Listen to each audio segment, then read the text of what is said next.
Hello, my name's Joel Dunning, a thoracic surgeon from James Cook University Hospital in Middlesbrough in the United Kingdom. So I'd just like to share my experience with you with this amazing ArtiSential wristed instrument and maybe just give you a few of my views on how to start with the instrument in your practice.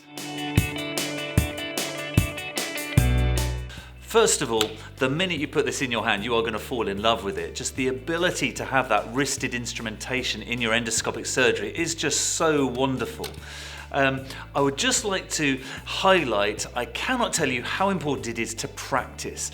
Remember, this is a wristed instrument, but it's half wristed and half endoscopic. So it is so important that you do as much training and practice as you possibly can. Because if you want to get over here, you're going to have to move away from it and then move the wristed instrument towards it. So please do spend many hours just practicing at home on your kitchen table with your left hand, with your right hand. Use the videos we're providing to do that practice.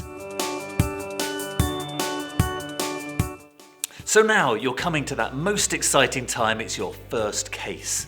I'd really strongly recommend your first case, just use one instrument. Don't try and use two straight away. You can use two straight away in your practice. It's fantastic with two, but the first case, just use one. Secondly, don't try and use it for the whole case necessarily. You know, you can get a bit, it's just your first case, it's, a little bit getting used to it and moving around.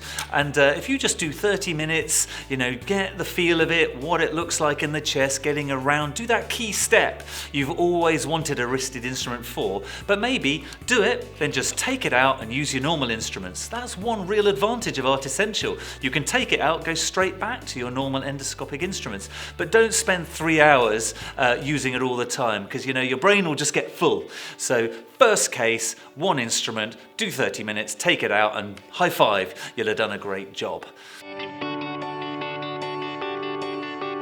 Another really good tip is that you shouldn't use it just like a robotic instrument. You should feel free to use all the other instruments that you normally use. So think about the steps you want to use it for and think about the steps you don't.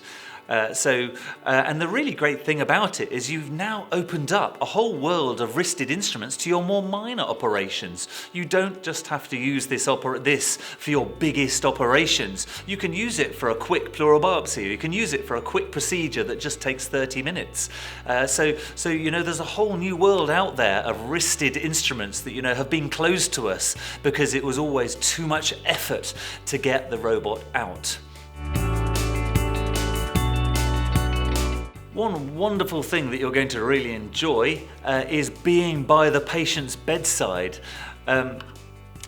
I had quite a lot of anxiety about the fact that when I'm coming to the patient, maybe I'm not going to be able to reach over far enough because maybe I won't be able to use the wristedness from a far distance.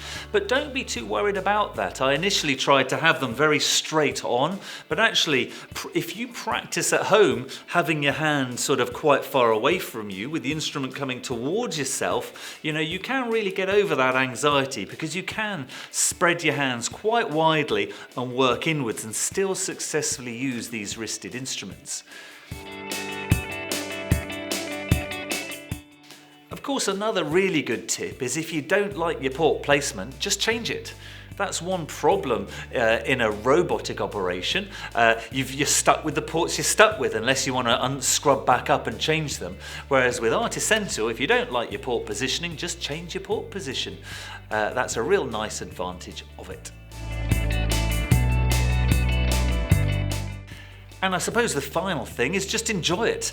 Share your videos, always video every single operation you do. Share it with us, let's all learn together. There's a brand new world of surgeon-powered robotics out there. We can learn how to do things as good as a massive expensive robotic system, but just using these. So let's use our robotic camera holders. Yes, let's use 3D cameras. Let's use surgeon-powered robotics in our endoscopic practice to do our whole practice with wristed instruments. So from me, best of luck. I genuinely would love to see your videos, so please do video them, edit them together, send them to us, and let's all learn together.